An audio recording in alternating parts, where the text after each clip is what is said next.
I'm Jenny. 32 this year. When I heard about my brother Mark's wedding plans, I secretly hoped it might finally bring our family closer, a chance to mend old fractures. Instead, I found myself utterly erased from the guest list, only to later face a desperate demand for a $20,000 loan co-signature that changed everything. Drop your city below and stick around. The comeback still makes me smile. Sometimes, you just know a phone call is about to tip your world on its axis. It's in the strained silence before your mother speaks, the subtle chill threading through her carefully chosen words. For me, that moment arrived on a cold, damp Thursday morning in Brooklyn. I was wrestling with the last button on my coat, ready for the workday, when the phone buzzed against my ear. Jenny. Her voice was clipped, almost sterile. You're not invited to Mark's wedding. It's just family, dear. Just family.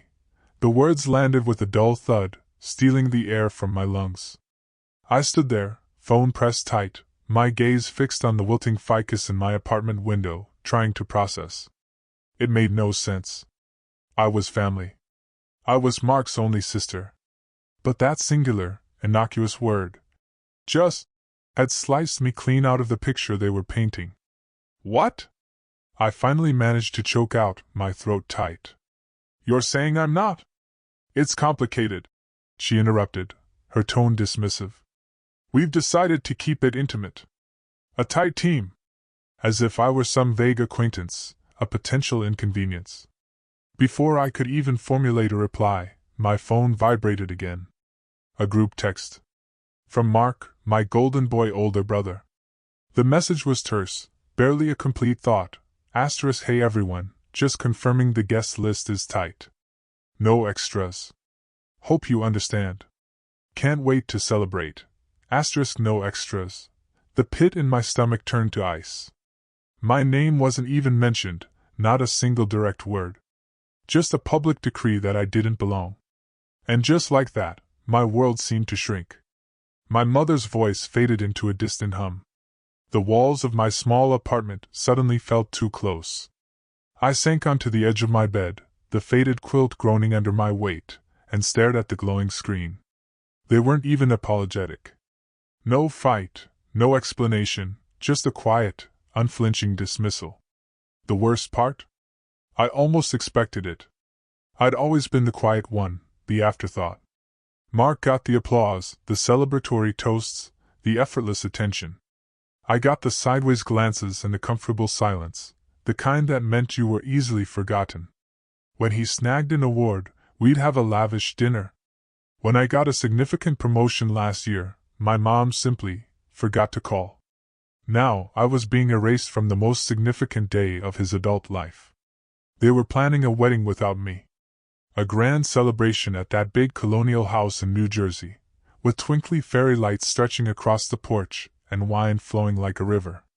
I could almost hear the clinking glasses, the murmur of soft jazz. Every cousin, every distant neighbor, even their ancient, drooling dog would likely be there. But not me. I stayed there until my coffee grew cold, the thudding of my heart louder in my ears than any Brooklyn subway. It wasn't about the wedding, not really. It was about a lifetime of being sidelined. Of always coming in second. Or, more accurately, last. So, I did what any woman might do when her own flesh and blood casually cuts her from their lives. I got angry. Deeply, quietly furious. And then, I started to plan. Not revenge, not yet. Just distance. Have you ever been told you don't belong by the very people who raised you? Tell me in the comments, because what I did next was the first step in finally choosing myself. That night, I didn't shed a single tear. I didn't scream into a pillow or call anyone for sympathy. I didn't even reread that brutal group text or replay my mother's chilling words. I just sat on my couch in the dark, watching the headlights flicker past my window like restless ghosts of lives I'd never lived. Then, sometime around 3 a.m., I opened my laptop. Google, last-minute flights from NYC. I had no destination in mind, only an overwhelming urge to leave.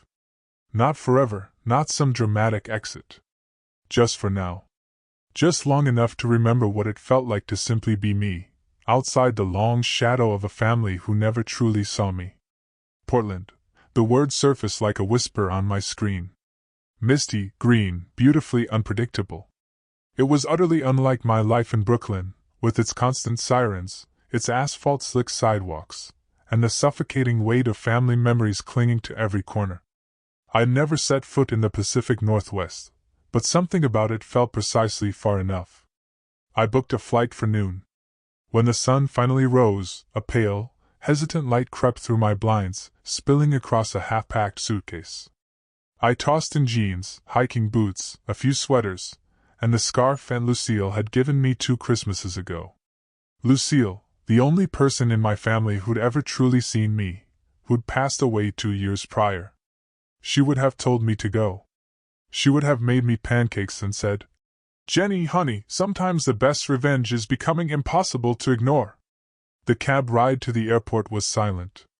I gazed out the window, my driver humming along to some pop song I didn't recognize.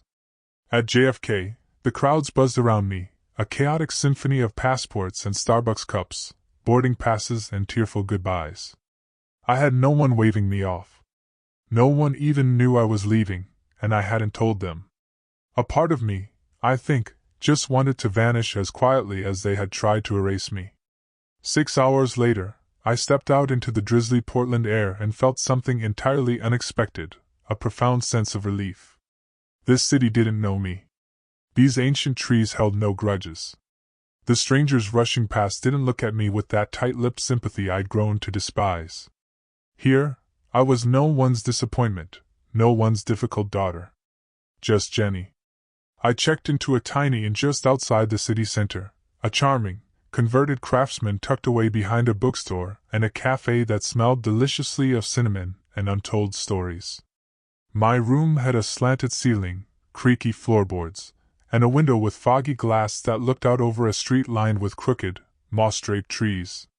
That first night sleep eluded me, but I breathed deep, unburdened breaths.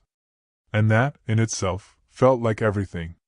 The next morning I walked. Aimlessly, wonderfully. Through wet sidewalks and vibrant, hidden alley murals, past quirky coffee carts and independent vinyl shops and moss-covered benches. I stopped for tea at a cafe where no one asked me about Mark. No one looked like they were about to utter, "It's just family, dear." It was the first time in years I wasn't subtly preparing myself for someone else's expectations. I thought about all the times I'd contorted myself, bending to fit into molds that were never mine. Helping Mark with college essays because he's better with numbers. Organizing Mom's birthday party while she gushed about how thoughtful Mark was for remembering the champagne. Skipping my own planned vacation to attend his law school graduation. I had been the silent scaffolding, propping up everyone else's moments. But now I was gone. And no one, it seemed, had even noticed. I spent that evening curled up in the inn's common room, lost in a used paperback, sipping hot cider. A couple next to me played chess, absorbed in their game. A girl in a bright raincoat meticulously doodled in a sketch pad. I was invisible, yes, but in the most liberating way imaginable. Free. I didn't touch my phone. Not once. Whatever crisis was spiraling back home could wait. Let them wonder where I was. Let them feel, for once, the emptiness I'd carried through every family photo where I was cropped out or told to smile bigger, Jenny. Or, let Mark stand in the middle. Maybe I wasn't in the middle anymore. But maybe, just maybe, that was exactly where I belong. Not center stage, but just out of frame. Making space for something new. Something that, this time, would be entirely mine. By the third day of my trip, a flicker of morbid curiosity had me checking the family group chat again. Not because I missed them, not because I craved inclusion, but because sometimes, when you've been thoroughly shut out, there's a quiet, potent power in watching them squirm from the outside.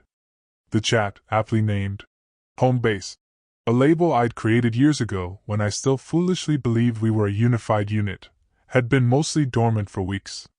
Now, it buzzed with bubbly emojis and photo uploads. Mark posted a selfie with his fiancée, Serena, both holding glasses of champagne in front of my parents' fireplace. "Final venue deposit is in," he wrote. "Big day coming soon." The replies came swiftly. Mom sent a flurry of hearts. Dad dropped a thumbs-up emoji, followed by an awkward joke about walking Serena down the aisle if Mark got cold feet.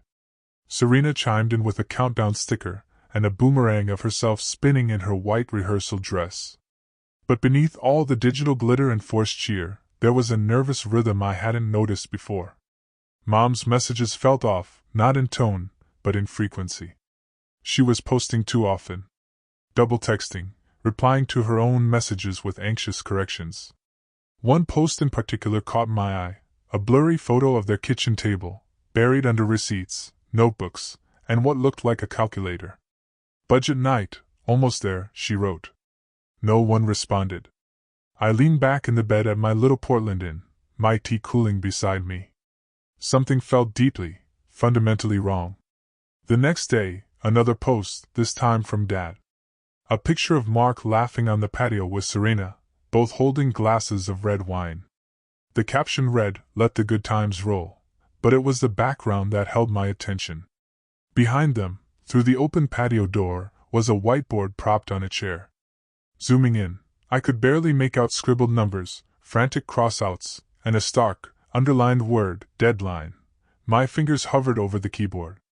I could have replied, could have asked what deadline had them so worried, but I didn't. I just watched. Mark sent another message 2 hours later, this one a selfie in a tuxedo. Asterisk fit check.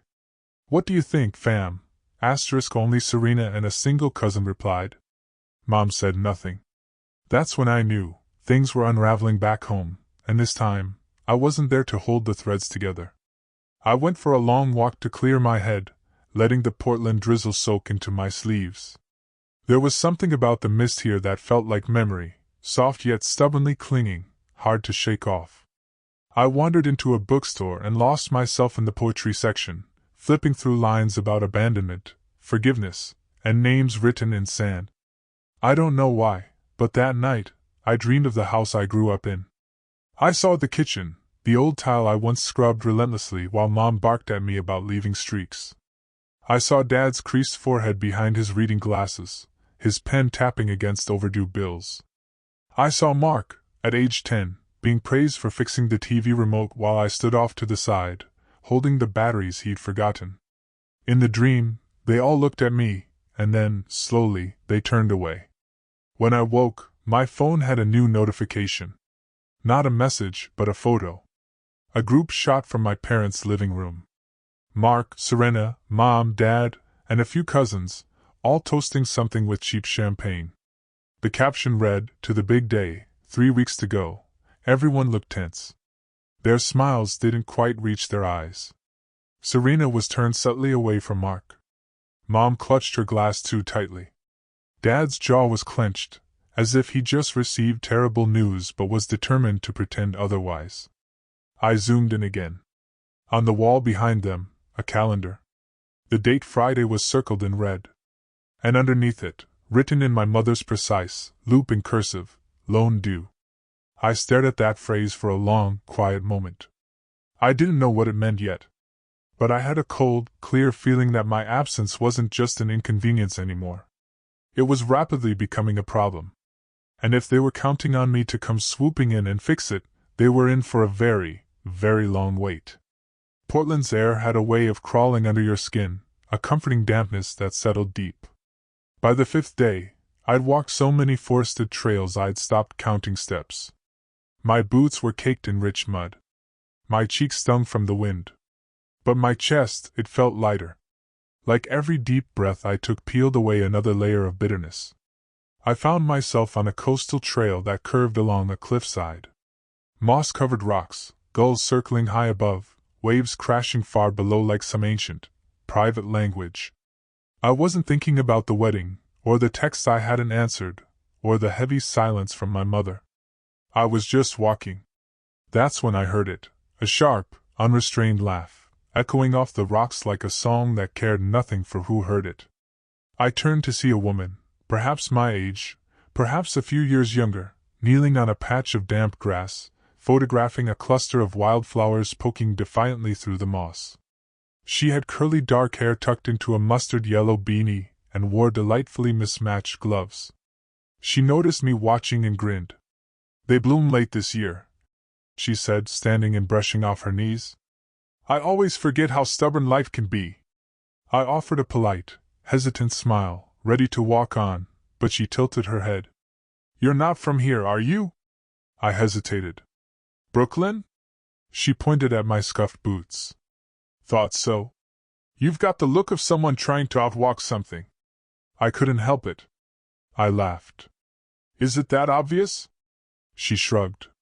"Only to someone who's done the same." That was how I met Clara. Clara, the florist/part-time poet who spoke like she'd read your heart before you even opened your mouth. She asked no questions I didn't want to answer. Didn't pry into the quiet pain behind my quiet demeanor.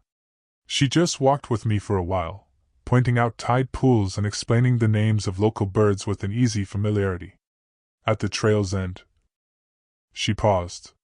"There's a dinner party tonight. Nothing fancy. Just a few of us misfits who cook too much and talk too loud. You should come." I blinked. "Me? Yeah. Bring wine if you want. Or nothing. Just yourself is good." I hadn't been invited to anything genuinely, spontaneously welcoming in. I didn't even know how long. For a moment, I almost said no. The voice in my head, my mother's voice, whispered, "Don't impose. You'll make it awkward. You don't fit in, but another voice, mine, whispered louder. Say yes. Just this once. Clara scribbled her address on a napkin and handed it to me like a secret. That night, I stood outside her house, a faded blue bungalow with a crooked mailbox and wind chimes that sang like glass laughter. I almost left. Then the door opened, and Clara waved me in like we were old friends. Inside, the house glowed. Mismatched chairs, pots of pasta steaming, people shouting over music and laughing with their mouths full. No judgment, no calculation, no one asking if I'd RSVP'd or whether I'd brought the right gift. Just life, raw and loud and real. Clara introduced me as Jenny from the East Coast, who walks like she's unraveling and somehow still standing. I should have been embarrassed. Instead, I laughed until my ribs ached. Someone handed me a plate. Someone else poured me a glass of rich red wine. I sat between a woman named Emma who made her own artisanal soap and a guy named Devin who taught guitar to kids in foster care. They didn't ask about my family. They asked what made me happy, what kind of sky I missed, what food I'd cook if I could only make one dish for the rest of my life. I hadn't had a conversation like that in years. Somewhere between the garlic bread and the last pour of wine, I felt something shift. I felt seen. Not as the daughter who was too quiet. Not as the sister who didn't sparkle like Mark. Not as the ghost in the family album. Just Jenny. By the time I left, Clara hugged me like we'd known each other for years. "You're good company," she whispered.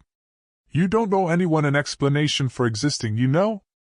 I walked home with her words buzzing in my chest. No one had ever said that to me, not once. And as I curled into bed, phone still untouched, I realized there was a whole world outside the narrow circle I'd spent my life trying so desperately to belong to. And maybe, just maybe, I didn't need their seat at the table anymore. Because I was starting to build my own. I didn't check my phone for 3 full days. Not once. Instead, I let it sit at the bottom of my tote bag silenced, while I lived like someone no longer tethered to obligation. Clara took me to a local poetry reading. I helped Emma make soap in her garage, breathing in the scent of lavender and lemon zest. I even stayed up late one night sketching out a recipe for lentil stew I wanted to try, something that would have been laughed off at home as too weird, or too earthy. For once, no one was measuring my worth by how useful I was. But on the morning of the 4th day, curiosity, a powerful and persistent tug, pulled at me. I turned on my phone while sipping coffee in a sun-drenched Portland cafe, half expecting a handful of messages. Instead, it was a deluge. 17 missed calls. 9 voicemails. Dozens of texts. From my mother, my father, even Mark. The tone was scrambled, uncoordinated, like no one had agreed on how best to approach me. A text from Mom, Jenny dear, just checking in. Hope you're safe. 3 hours later. I know you're busy, but we really need to talk. Please answer. Then, Jenny, this isn't funny. We need your help. Mark's message was less subtle. Can you be an adult for once and call us back? This is serious. And then, the one that made my stomach clench. The venue needs the final payment by Friday, or they cancel. If you won't help for us, at least think about how this affects Serena. Serena, the perfect bride-to-be, the new favorite. I could picture her crying in the guest room, Mom rubbing her back, Dad sighing dramatically about how unreliable Jenny always was. The guilt was there, of course. It had been planted deep years ago, like a stubborn seed. But something else rose stronger, a strange, almost thrilling calm. Because I hadn't done anything. Nothing cruel, nothing loud. I hadn't stormed out or made a scene or gone on Facebook to air family drama. I had simply disappeared. And in my absence, everything was falling apart. That night, I listened to the voicemails. Not all of them, just enough to catch the desperate pattern. Mom's voice shifted from falsely sweet to sharply demanding in seconds. Jenny, we're just trying to figure things out. It's not fair for you to disappear like this. We've always supported you, when you were figuring things out after college, when you changed jobs. Remember, it's one signature. You have the best credit in the family. The bank already flagged the application without you. So, that was it. That's what this was all about. They needed me to co-sign. That invisible, unspoken contract that comes with being the reliable one. The one who never asks for help. The one who's expected to save the day, even when she wasn't invited to it. The final voicemail was from Dad. His voice was low, edged with frustration. I know you're upset about the wedding stuff, but this is your family, Jenny. We need you. Mark needs you. You're the only one with a clean credit line. We'll make it up to you. But right now, we need that signature. I stared out the cafe window for a long time after that. The rain had started again, tapping softly against the glass. I imagined my mother at the dining room table, calculator in hand, muttering about how ungrateful I was. My father pacing, muttering, "We'll figure it out," while doing precisely nothing. Mark scrolling through groomsmen gifts, assuming it would all somehow fall into place. They'd all been counting on my silence. On the part of me that still, deep down, wanted to be needed. But here's the thing they forgot. Need only works if the door swings both ways. If you're never invited, you're not obligated. If they erase you, they can't expect you to write them back into the picture. I sipped my coffee slowly and deleted every voicemail, one by one. I didn't answer the texts. I didn't return the calls. Instead, I opened my notebook and started writing down a list of places in Oregon I hadn't seen yet. Because while they were scrambling to make numbers add up, I was finally subtracting myself from the equation. And let me tell you, that kind of math felt like freedom. They didn't stop calling. If anything, their desperation multiplied. Each morning, my phone lit up before sunrise. Voicemails from Mom filled with false calm. Messages from Dad that began with, "Jenny, listen," and always ended with thinly veiled frustration. Even Mark, who used to ignore my birthday most years, was suddenly the most attentive sibling on earth, dropping texts like breadcrumbs, trying to lure me back. I know we've had our issues, but this wedding is important. We're family. That still matters, right? It's just one signature. You're overreacting. But here's the thing about silence. Once you step into it fully, it becomes its own kind of armor. I didn't reply. Not once. And from what I gathered, through the not-so-private family group chat, still going, still buzzing with forced cheer, things were beginning to truly unravel. Serena posted less. The countdown stickers disappeared. Mom's messages grew more clipped, less frequent. And then came the real sign something fundamental had shifted. A photo of Dad sitting at the dining room table, surrounded by bills, his reading glasses halfway down his nose, looking 10 years older than usual. Making it work 1 penny at a time, Mom captioned it, but the joke didn't land. No likes, no replies, not even a pity emoji. Clara noticed I'd been quieter than usual and asked if I was okay. We were sitting outside a food truck that served smoked jackfruit tacos and fennel slow wrapped in wax paper. Just watching a fire from far away, I said, only half joking. Sounds like you used to live in the fire, she replied, licking hot sauce from her thumb. Yeah, I admitted.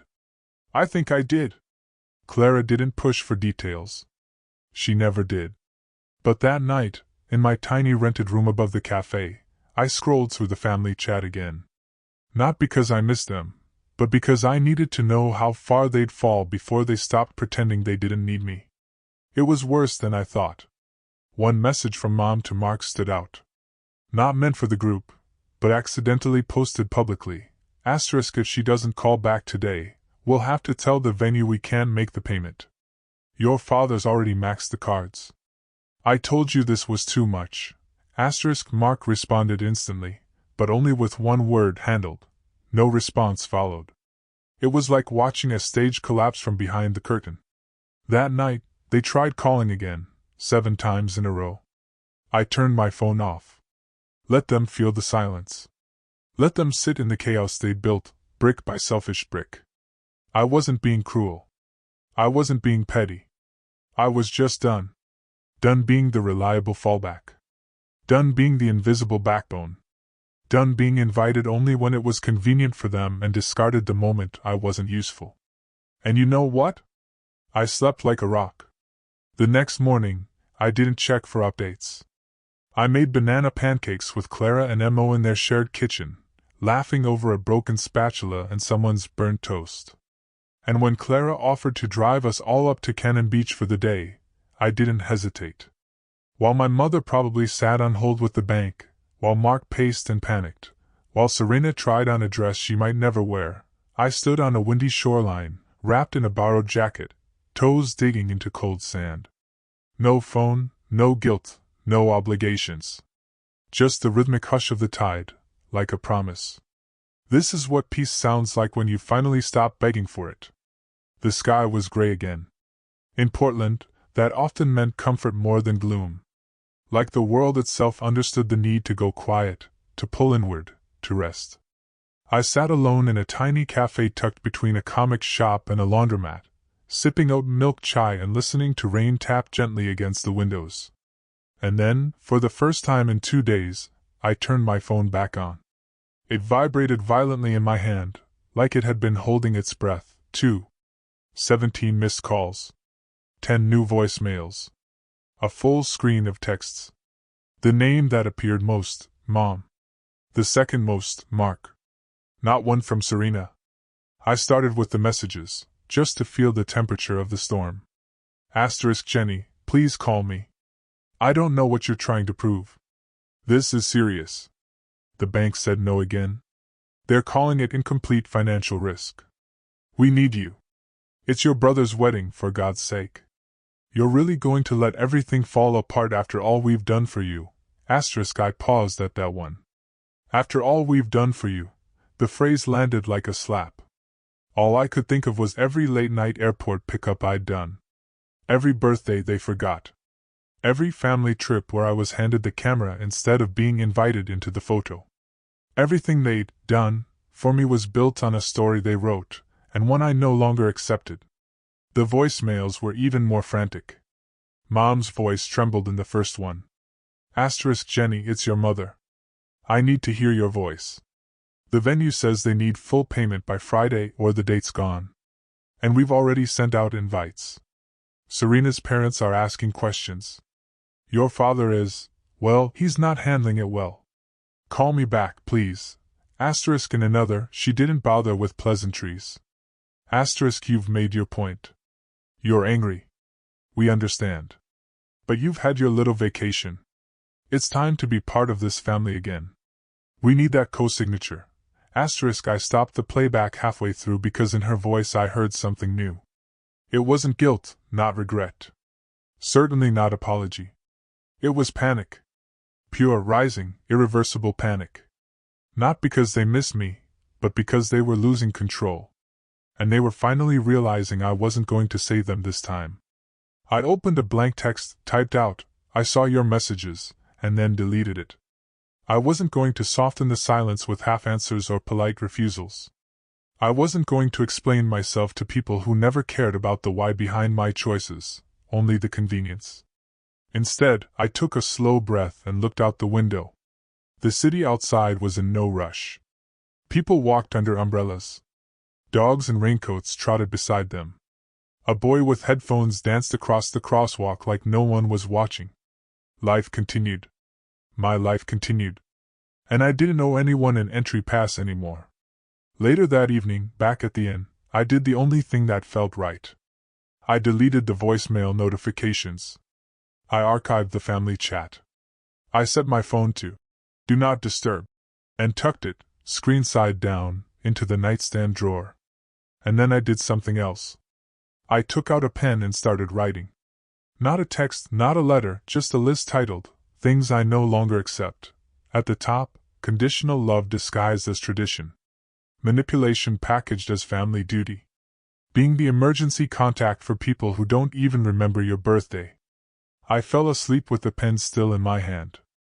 No one had ever taught me what self-respect looked like, but I was learning, and it was quiet, and it was firm, and it felt like coming home to myself. I found out the wedding was cancelled the same way I found out I wasn't invited in the first place, through the family group chat. No phone call, no voice, just digital shrapnel. It started with Serena's mother. She wasn't even part of the chat, but someone had screenshot her Facebook post and dropped it in without comment. Asterisk to those asking about Mark and Serena's wedding, it has been postponed indefinitely. We appreciate your understanding during this difficult time. Please direct questions to the couple directly. Asterisk postponed indefinitely. A soft phrase that felt like a cracked wine glass. It doesn't shatter loudly, but you know it's useless now. The chat exploded after that. Cousin Tyler asked if it was a joke. Aunt Mari demanded clarification. No one answered. Then, like clockwork, Mark posted, asterisk sorry everyone. The venue fell through last minute. We'll reassess soon. Appreciate your support. Asterisk that was it. No apology, no admission, just a vague shrug, as if the most elaborate event of the year hadn't just evaporated overnight. But I knew better. I went to Serena's Instagram next, just to confirm. Everything was gone. Every post, every photo, every caption with hearts and hashtags and countdown to forever. Text scrubbed like it never existed. Her profile was blank. The final nail came from my cousin Amber, who texted me directly, something no one had done in weeks. Asterisk I don't know what happened exactly, but your mom was crying on the porch when we showed up. Some guys from the venue showed up too. It was bad.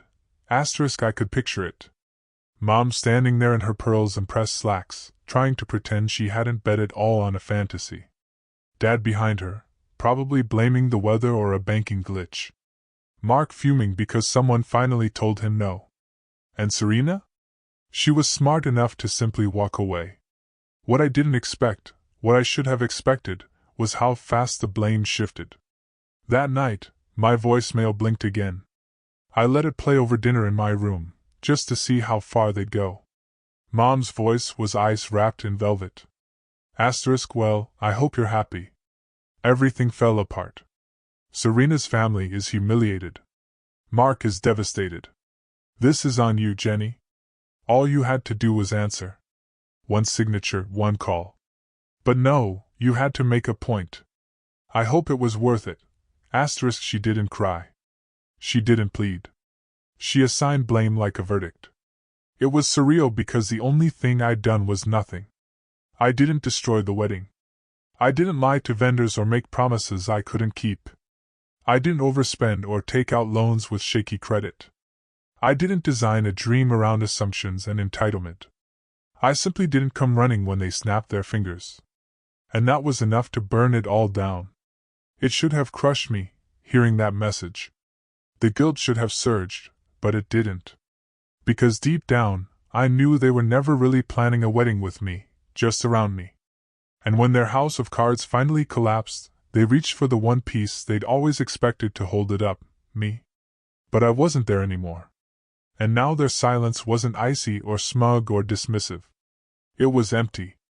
I stepped out onto the tiny balcony of my room, wrapped in a blanket, letting the rain kiss my skin. Below, the street hummed softly. Cars passing, someone laughing, a dog barking once. Real life, unstaged, honest. I didn't feel victorious. I didn't feel cruel. I just felt done. Done trying to earn a seat at a table that was never truly set for me. They had chosen to exclude me, and I had chosen to stay gone. And now the silence was mine, and I wasn't giving it back. The voicemail came at 2:13 a.m. I didn't see it until the next morning, sunlight slanting through the curtains in ribbons of pale gold. My body was wrapped in soft linen sheets. My head still buzzed with laughter from the night before. It had been spontaneous, another one of Clara's impulsive gatherings.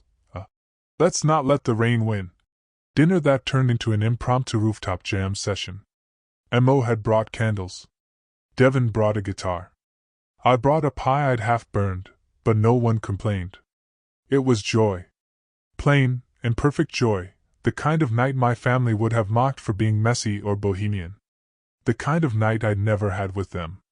So, when I saw the new voicemail notification, my mother's name in bold, I hesitated for a full minute, thumb hovering above the play button. Not out of fear, but because I didn't need to listen. I knew what it would say. Something trembling and distant.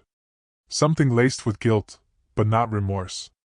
Something meant to twist my silence into cruelty, my absence into betrayal. Still, I pressed play. Jenny. My mother's voice was soft, worn out. I don't know if you'll even listen to this. I guess I just wanted you to know that we're home now. The wedding's off. Serena moved her things out last night. Mark hasn't spoken to us all day. A pause. I could hear her breathing, the shuffle of fabric in the background, like she'd turned away from the phone mid-thought. Your father's pretending he's fine. You know how he is. And Mark, he's blaming everyone, but mostly you. And I guess so am I. Even though I know it's not fair. I know we didn't handle things right. Another pause. Longer this time. It's hard, Jenny, watching everything fall apart and not knowing how to fix it. I keep thinking if you were here, maybe things would have gone differently. I waited for the apology that never came. If you get this, just know we're thinking of you. I don't expect you to call. I'm not even sure you should. But that's it, I guess. Click. No. I'm sorry. No ownership, no real truth, just a strange, sagging sadness, like a balloon let go too late, too tired to rise. I didn't cry. Instead, I looked around the room. My sketch pad was still open on the nightstand, a half-finished drawing of a pine tree, wind-lined by the coast.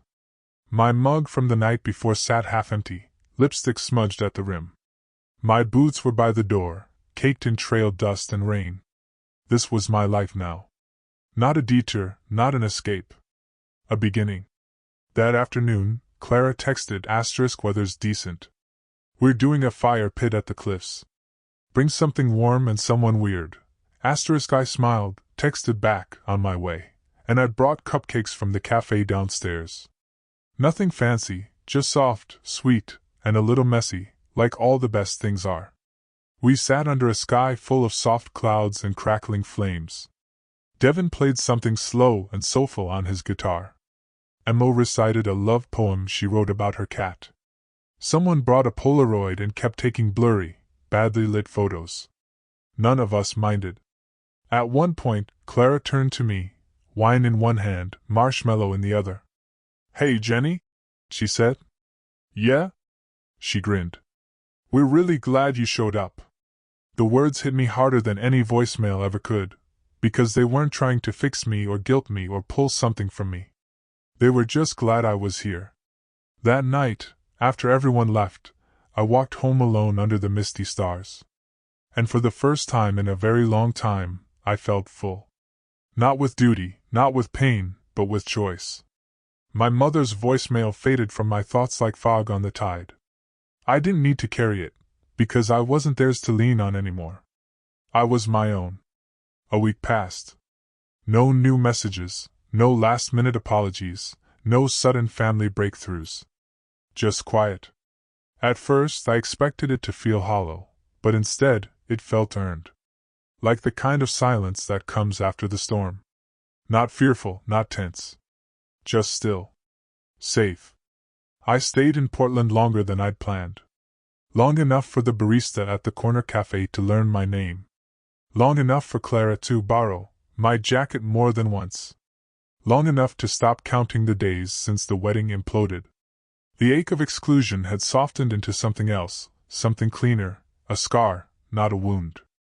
One morning, I woke to a message from the airline about unused flight credit. Brooklyn. The word landed with a dull weight. The truth was, I didn't want to go back. Not yet. Maybe not ever. Not in the way they expected. And that's when I opened the family group chat for the first time in over 2 weeks. It was still there, frozen in digital amber. The last message had been from Serena's cousin, asking whether she should cancel her hotel reservation or if things were still happening. No one had replied. I typed slowly. *, hope you're doing okay. I heard about everything. Wishing you peace and clarity as you figure out next steps. *, that was it. Polite, distant, complete. Then I opened a new tab and booked a ticket. Not home. To Iceland. A place I'd always dreamed of seeing but had never dared book. Too remote, too expensive, too indulgent. A trip I'd once thought I'd need someone else to go with, but not anymore. I chose February. Cold, quiet, aurora season. It felt right. Symbolic, maybe, but real. A goodbye trip, but not to a person. To a version of myself who'd been willing to shrink in silence. Who'd waited for acknowledgement that was never coming. Who'd given, and then begged to be seen in return. I left a note on the nightstand of the Portland Inn before I checked out. A thank you, a memory, a trace of someone learning to start again. On my last night in town, Clara threw a goodbye potluck. Nothing fancy. Folding chairs, a borrowed speaker, someone's questionable lentil loaf. But the warmth in that tiny room could have melted glaciers. They toasted with cheap wine to new starts, to old wounds left behind. Clara hugged me extra tight at the door. You know, she said, when I met you on that trail, I thought she's got a storm behind her. I laughed. You weren't wrong. But you stayed through it, she said. You let the rain fall, and then you made something better.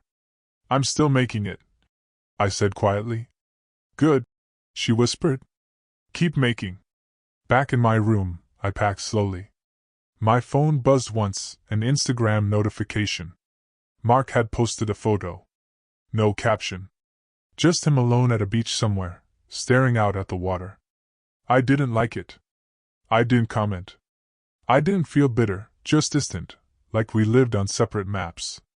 Now, before I turned in for the night, I lit a small candle someone had left in my goodbye basket. The scent was cedar and sage, clean, healing. I stood by the window and watched the last of the Portland rain fade into fog. Tomorrow, I'd board a plane alone.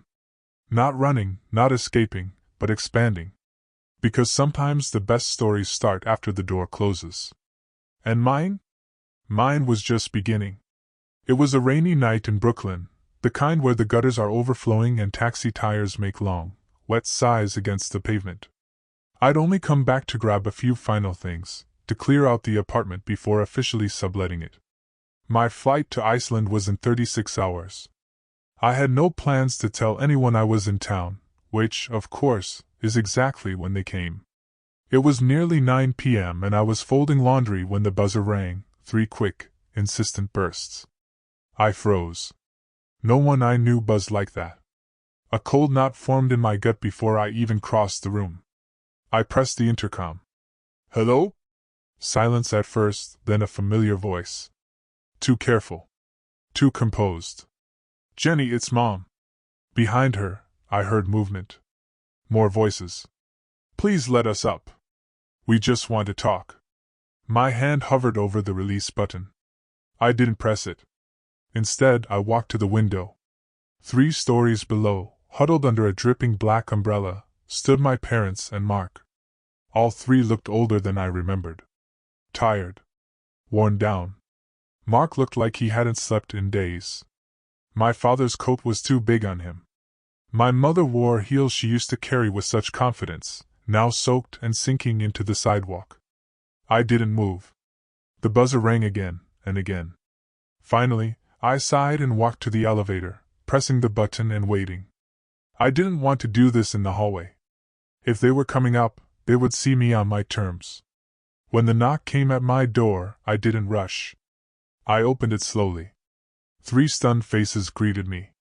None of them spoke for a full breath. Mark was the first to try. Jenny. But I raised a hand. Don't, I said softly. Just say what you came to say. My mother stepped forward, clutching her purse like a lifeline. We made mistakes, she said. Terrible ones. I thought I was doing what was best for everyone. You always seemed so strong. My father cleared his throat.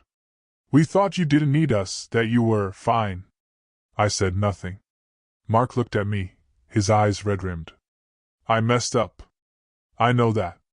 But the wedding, Serena, all of it, it fell apart, and I blamed you. But the truth is, I counted on you fixing it. Like always. There it was. The honesty. Too late but real. We came to say sorry, my mother added. And to ask, well, if you'd consider helping us still. The house, the debt, it's worse than we admitted. And your credit. I held up a hand again. They went quiet. I stepped back from the doorway. For one tiny second, their faces lit with a flicker of hope. But then I reached for the suitcase beside me. It was already packed, already zipped. I pulled it behind me and stepped into the hallway. Then, without a word, I gently closed the door behind me. Mark blinked. Wait, where are you going? The elevator dinged at the end of the hall. I walked toward it, steady steps, my heart calm. My mother called after me, her voice a plea. Jenny, please don't just walk away. I didn't turn around. I pressed the button. The doors slid open with a soft whoosh, and I stepped in. They didn't follow. They just stood there, all 3 of them, still soaking from the rain, still carrying everything they'd refused to see until now. The doors began to close. And just before they did, I met my mother's eyes one last time. I didn't smile. I didn't cry. But I did nod. A small, firm gesture that said everything I needed to say. Asterisk, I heard you. I see you. But I'm not coming back. Asterisk, the door is shut, and I was alone. As the elevator descended, my reflection stared back at me from the mirrored panel. For the first time in a long time, I saw someone I respected. Not because she forgave, not because she fixed it, but because she finally chose herself. Outside, the rain was still falling. But this time, it didn't feel heavy. It felt like cleansing. Like beginning. I stepped out onto the street, suitcase in hand, and walked toward the cab waiting at the curb. Iceland could wait. Tonight, I just needed the wind on my face, the hum of the city, the echo of a door I didn't have to open again. And maybe tomorrow, a new chapter, one I'd write in my own ink, on pages no one else could tear out. Because this time, the story was mine. What would you have done in my shoes? Tell me in the comments.